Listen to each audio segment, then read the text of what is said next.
Okay, hi guys, welcome back. 2 in 1 day. Aren't I on fire? So the next chapter of JM Barrie's Peter Pan is called Hook or Me This Time, Chapter 15. All obviously JM Barrie's own work. I'm just reading it for pleasure. Here we go. Let's go. Odd things happen to all of us on our way through life without our noticing for a time that they have happened. Thus, to take an instance, we suddenly discover that we have been deaf in one ear for we don't know how long, let's say half an hour. Now, such an experience had come that night to Peter. When last we saw him, he was stealing across the island with one finger to his lips and his dagger at the ready. He had seen the crocodile pass by without noticing anything peculiar about it. But by and by he remembered that it had not been ticking. At first he thought this eerie, but soon he concluded rightly that the clock had run down. Without giving a thought to what might be feelings of a fellow creature thus abruptly deprived of his own use, and he decided to tick so that wild beasts should believe he was the crocodile and let him pass unmolested. He ticked superbly, but with one unforeseen result. The crocodile was among those who heard the sound, and it followed him through whether the purpose of regaining was what it had lost, or merely as a friend under the belief that was again ticking itself, will never be certainly known. For like all slaves to a fixed idea, it was a stupid beast. Peter reached the shore without mishap, and went straight on, his legs encountering the water as if quite unaware that they had entered a new element. Thus many animals pass from land to water, but no other human of whom I know. As he swam he had but one thought, Hook or me this time. He had ticked so long that he now went on without knowing that he was doing it. Had he known, he would have stopped for the board to break by the help of the tick, though an ingenious idea had not occurred to him. On the contrary, he thought he had scaled her side as noiseless as a mouse, and when he was amazed to see the pirates cowering from him, with Hook in their midst, as abject as if he had heard the crocodile. The crocodile! No sooner did Peter remember that it had been he heard the ticking. At first he thought the sound did come from the crocodile, and he looked behind him swiftly. Then he realised that he was doing it himself, and in a flash he understood the situation. How clever of me, he thought at once, and signed to the boys not to burst into applause. It was at this moment that Ed Taint, the quartermaster, emerged from the forecastle and came along the deck. Now, reader, time what happened by your watch. Peter struck true and deep. John clapped his hand on the ill-fated pirate's mouth to stifle the dying groan. He fell forward. 4 boys caught him to prevent the thud.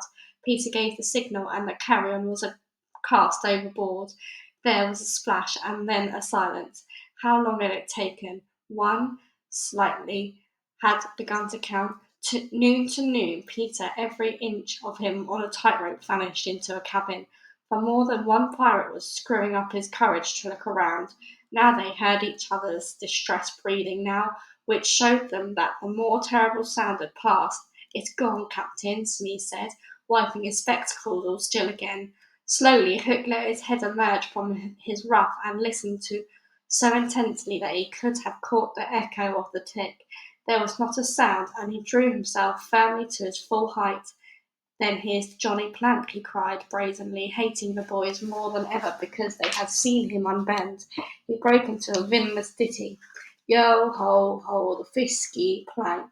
You walks along it so till it goes down and you goes down to Davy Jones below, to terrorise the prisoners one the more. Though with a certain loss of dignity, he danced along the imaginary plank, grimacing at them as he sang, and when he finished he cried, Do you want a touch of the cap before you walk the plank? As they fell on their knees, No, no, they cried so piteously that every pirate smiled. Fetch the cap, Duke, said Hook. It's in the cabin. The cabin? Peter was in the cabin. The children gazed at each other. Ay, ay, said Jukes blithely, and he strode into the cabin, and they followed him with their eyes, as they knew that Hook had resumed his song. his dogs joining in with him. Yo ho, the scratching cat. Its tails are 9, and when they're wit upon your back. What was the last line will never be known, for of a sudden song was stayed by a dreadful screech from the cabin. It wailed through the ship and died away. Then was heard crowing, the sound which was well understood by the boys, but to the pirates almost more eerie than the screech. What was that? Cried Hook. Two, said slightly solemnly. The Italian Cecco hesitated for a moment, and then swung into the cabin. He tottered out, haggard. What's the matter with Bill Jukes, you dog? Hissed Hook, towering over him. The matter with him is he's dead stabbed, replied Cecco in a hollow voice. Bill Jukes dead, cried the startled pirates. The cabin's as black as a pit, Cecco said, almost gibbering. But there is something terrible in there, the thing you heard crowing. The expulsion of the boys, the lowering looks of the pirates, both were seen by Hook. Cecco, he said, in the most steely voice, go back and fetch me out that doodle-doo. Cecco's bravest of the brave cowered before his captain, crying, no, no, but the Hook was purring to his claw. Did you say you'll go, Cecco? He said unmusingly. Cecco went, first flinging up his arms despairingly. There was no more singing, all listened now, and again came death's screech and again a crow. No one spoke except slightly. 3, he said. Hook rallied his dogs with a gesture. Sir Death's an odd fish, he thundered, who is to bring me that doodle-doo. Wait till Cecco comes out, growled Starkey, and the others took up the cry. I think I heard you volunteer, Starkey, said Hook, purring again. No, by thunder. My Hook thinks you did, said Hook, crossing to him. I wonder if it would not be advisable, Starkey, to humour the Hook. I'll swing before I go in there, replied Starkey doggedly, and again he had the support of the crew. Is it mutiny? Asked the Hook more pleasantly than ever. Starkey's ringleader? Captain Mercy, Starkey whimpered, all of a tremble now. Shake hands, Starkey, said Hook, proffering his claw. Starkey looked around for help, but all deserted him as he backed Hook advanced, and now the red spark was in his eye. With a despairing scream, the pirate leapt upon the long Tom and precipitated himself into the sea. 4, said slyly. And now, Hook asked curtly, did any other gentleman say mutiny? Seizing a lantern and raising his claw with a menacing gesture, I'll bring out that doodle-doo myself, he said, and sped into the cabin. 5. How slightly longed to say it. He wetted his lips to be ready, but Hook came staggering out without his lantern. Something blew out the light, he said, a little unsteadily. Something, echoed the Mullins. What of Cecco? Demanded Noodler. He's as dead as Jukes, said Hook shortly. His reluctance to return to the cabin impressed them all unfavourably, and the mutinous sounds again broke forth. All pirates are superstitious, and Cookson cried, they do the surest sign of the ship's accused is when there is one on board more than another can be accounted for. I've heard, muttered Mullins, he's always boards the pirate craft at last. He had tail, Captain, they say, and another, looking viciously at Hook, that when he comes it's in the likeness of the wickedest man aboard. Had he a hook, Captain? Asked Cookson insolently, and one after another they took up the cry, the ship's doomed. At this the children could not resist raising a cheer. Hook had well nigh forgotten his prisoners, but as he swung round on them now his face lit up again. Lads, he cried to his crew, here's a notion. Open the cabin door and drive them in. Let them fight the doodle-doo for their lives. If they kill him, we're so much the better. If he kills them, we're none the worse. For the last time, these dogs admired Hook, and devotedly they did his bidding. The boys, pretending to struggle, were pushed into the cabin, and the door was closed on them. Now listen, cried Hook, and all listened, but none dared to face the door. Yes, one, Wendy, who all this time had been bound to the mast. It was for neither a scream nor a crow that she was watching. It was for the reappearance of Peter. She had not long to wait. In the cabin he had found the thing for which he had gone in search. the key that would free the children of their manacles, and now they all stood forth armed with such weapons as they could find. First signing to them to hide, Peter cut Wendy's bonds, and then nothing could have been easier for them to all fly off together. But one thing barred in the way, that an oath. Hook or me this time. So when he freed Wendy, he whispered to her to conceal herself with others and himself took her place by the mast, her cloak around him, so that he should pass for her. Then he took a great breath and crowed. To the pirates it was a voice crying that all the boys lay slain in the cabin, and they were panic-stricken. Hook tried to hearten them, but, like the dogs he had made them, they showed him their fangs, and he knew that if he took his eyes off them now, they would leap at him. "Lads," he said, ready to cudgel a strike as need be, but never quailing for an instant, "I've thought it out. There's a Jonah aboard." "Eh?" they snarled. "A man wi' a hook?" "No, lads, no. It's the girl. Never was luck on a pirate ship a woman on board. We'll right the ship when she's gone." Some of them remembered that this had been a saying of Flint's. "It's worth trying," they said doubtfully. "Fling the girl overboard," cried Hook, and they made a rush of the figure and the cloak. "There's none that can save you now, Missy," Mullins hissed jeeringly. "There's one," replied the figure. "Who's that?" "Peter Vanby of Fenja." Came a terrible answer, and as he spoke, Peter flung off his cloak.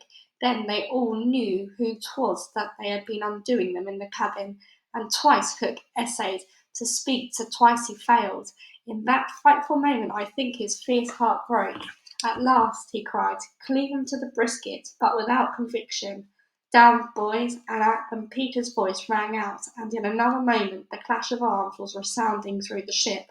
Had the pirates kept together, it is certain that they would have won, but the onset came when they were all unstrung, and they ran hither and hither, striking wildly, each thinking themselves the last survivor of the crew man to man. They were the stronger, but they fought on the defensive only, which enabled the boys to hunt in pairs and choose their quarry. Some of the miscreants leapt into the sea, the others hid in dark recesses, where they were found by Slightly, who did not fight but ran about with a lantern which he flashed in their faces, so that they were half blinded and fell an easy prey to the reeking swords of the other boys. There was a little sound to be heard but the clang of weapons, an occasional screech or a splash, and Slightly monotonously counting 5, 6, 7, 8, 9, 10, 11. I think all were gone, and when the group of savage boys surrounded Hook, who seemed to have charmed life, as he kept them at bay in the circle of fire, they had done for his dogs, but this man alone seemed to be a match for them all. Again and again they closed upon him, and again he hewed a clear space. He had lifted up one boy with his hook, and was using him as a buckler, when another, who had just passed his sword through Mullins, sprang into the fray. "Put up your swords, boys," cried the newcomer. "This man is mine." Thus suddenly Hook found himself face to face with Peter. The others drew back and formed a ring round them. For long the two enemies looked at one another, Hook shuddering slightly, and Peter with his strange smile upon his face. "So, Pam," said Hook at last, "this is all your doing." "Ay, James Hook, come," came the stern answer, "it is all my doing." "Proud and insolent youth," said Hook, "prepare to meet thy doom." "Dark and sinister man," Peter answered, "have thee." Without more words they fell to, and for a space there was no advantage to either blade. Peter was a superb swordsman, and parried with dazzling rapidity. Ever and anon he followed up a feint with a lunge that got past his foe's defence, but his shorter reach stood him in an ill stead, and he could not drive the steel home. Hook, scarcely his inferior in brilliancy, but not quite so nimble in wrist play, forced him back by the weight of his onset, hoping suddenly to end all with a favourite thrust taught him long ago by barbecue at Rio.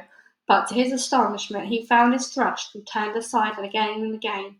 Then he sought to close and give the quietus to with his iron hook, which all this time had been pouring the air, but Peter darted under it. doubled under it, and lunging, fiercely pierced him in the ribs.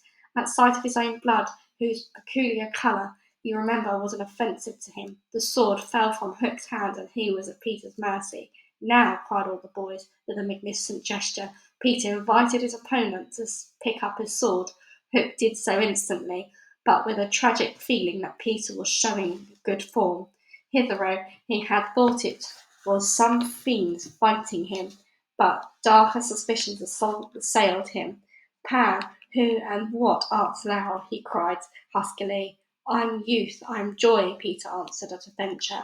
I'm a little bird that has broken out of the egg. This, of course, was nonsense, but it was proof to the unhappy Hook that Peter did not know in the least who or what he was, which is the very pinnacle of good form. Toot again, he cried despairingly. He thought he fought now like a human flail, and every sweep of that terrible sword would have severed in twain any man or boy who obstructed it. But Peter fluttered round him, as if the very wind it made blew him out of the danger zone, and again he darted in and pricked. Hook was fighting now without hope. That passionate breast no longer asked for life, but for one boon it craved, to see Peter bad form before it was cold for ever. Abandoning the fight, he rushed into the powder magazine and fired it. In 2 minutes, he cried, the ship will be blown to pieces. Now, he thought, true form will show. But Peter issued from powder magazine with the shell in his hand and calmly flung it overboard. What sort of form was Hook himself showing? Misguided man though he was, we may be glad, without sympathizing with him, that in the end he was true to the traditions of his race. The other boys were flying around him now, flouting scornful as he staggered about with his deck striking up at them impotently. His mind was no longer with them. It was slouching in the playing fields of long ago, or being sent up for good, or watching wool game from a famous wool. And his shoes were right, his waistcoat was right, and his tie was right, and his socks were right. James Hook, thou not wholly unheroic figure, farewell. For we have come to this last moment. Seeing Peter slowly advancing upon him through the air with a dagger poised, he sprang upon the bulwarks to cut himself into the sea. He did not know that the crocodile was waiting for him, for we purposely stopped the clock that his knowledge might be spared him. A little mark of respect from us at the end. He had one last triumph, which I think we need not grudge him. As he stood on the bulwark looking over his shoulder at Peter gliding through the air, he invited him with a gesture to use his foot. It made Peter kick instead of stab. At last Hook had got the boon for which he craved. Bad form, he cried jeeringly, and went content with the crocodile. Thus perished James Hook, 17, slightly sang out, but he was not quite correct in his figures. 15 paid the penalty for their crimes that night, but 2 reached the shore, starkly to be captured by the redskins, who made him nurse for all their papooses. A melancholy come down for a pirate, and Smee, who henceforth wandered about by the world in his spectacles, making a precarious living by saying he was the only man that James Hook had feared. Wendy, of course, had stood by taking no part in the fight, though watching Peter with glistening eyes. But now that was all over, she became prominent again. She praised them equally, and then shuddered delightfully when Michael showed her the place where he had killed one, and then she took them into Hook's cabin and pointed to his watch, which was hanging on a nail. It said 1:30. The lateness of the hour was almost the biggest thing of all. She got them to bed in the pirates' bunks pretty quickly, you may be sure, all but Peter, who strutted up and down on the deck until at last he fell asleep by the side of Long Tom. He had one of his dreams that night, and cried in his sleep for a long time, and Wendy held him tight. And that is the end of chapter 15. Thank you for listening again. Next one is chapter 16, called The Return Home. I hope to read it very soon. But until then, goodbye, guys. Thank you so much.